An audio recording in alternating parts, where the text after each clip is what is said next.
विदर्भामध्ये अकोला बुलढाणा वगळता सर्व जिल्ह्यांमध्ये पावसाची शक्यता। 25 आणि 26 फेब्रुवारीला हलका ते मध्यम स्वरूपाचा पाऊस होईल असा अंदाज।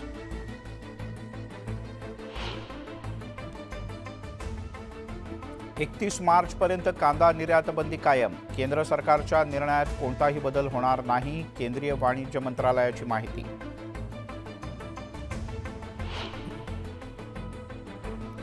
उन्हाळ्याची चाहूल लागताच कलिंगडाचा भाव वधारला। किरकोळ बाजारात 2 किलो कलिंगडाला 40 ते 50 रुपयांचा भाव।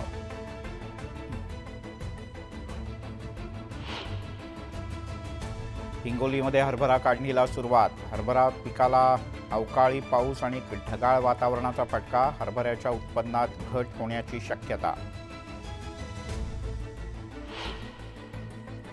अहमदनगरमधील 130 महसूल मंडळात दुष्काळ जाहीर। महसूल मंडळात दुष्काळी उपाययोजना लागू।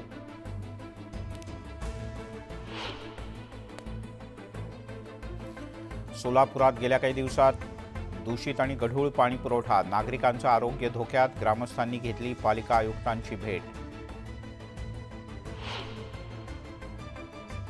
समृद्धी महामार्गाच्या भरवीर ते इगतपुरी या 23 किलोमीटर लांबीच्या टप्प्याचं काम अंतिम टप्प्यात। मार्च महिन्यात हा टप्पा सुद्धा वाहतुकीसाठी खुला होणार। सरकारी रुग्णालय परिसरातच रुग्णांच्या नातेवाईकांसाठी निवास, प्रसाधनगृह आणि स्नानगृहाची व्यवस्था उभारण्याचा महत्त्वपूर्ण निर्णय। 252 कोटी रुपयांचा प्रस्ताव तयार।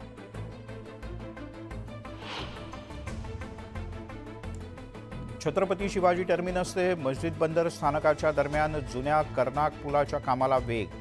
70% पेक्षा अधिक काम पूर्ण। जूनपर्यंत काम पूर्ण करण्याचा मानस।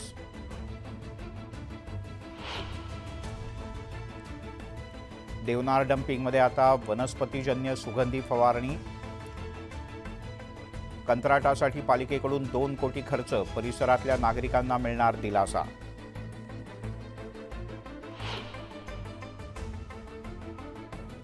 सरकारच्या भीम ॲपची भरभराट।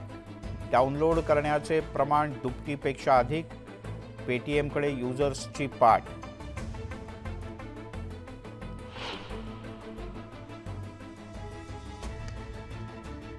आंदोलन होण्याच्या भीतीनं राज्यभरातील 2133 एसटीच्या फेऱ्या रद्द। एसटीचं 75 लाखांचं नुकसान। आजपासून बस सेवा पूर्ववत होण्याची शक्यता।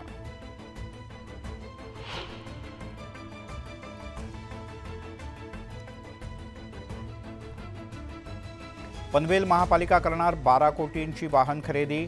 15 कोटींच्या खर्चाला मंजुरी। प्रदूषण मोजणी वाहन सुद्धा घेणार।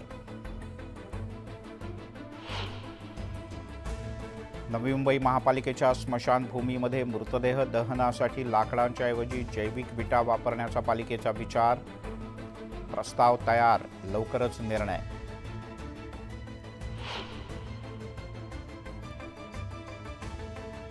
जम्मू काश्मीरमधील अनेक भागात जोरदार बर्फवृष्टी। श्रीनगरमध्ये लोकल ट्रेनवर बर्फाची चादर।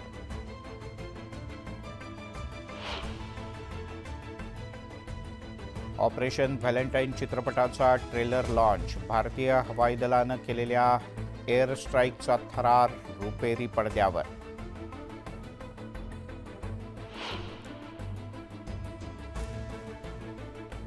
बहुप्रतीक्षित आर्टिकल 370 चित्रपट 23 फेब्रुवारीला प्रेक्षकांच्या भेटीला। यामी गौतमी दिसणार NIA अधिकाऱ्याच्या भूमिकेत।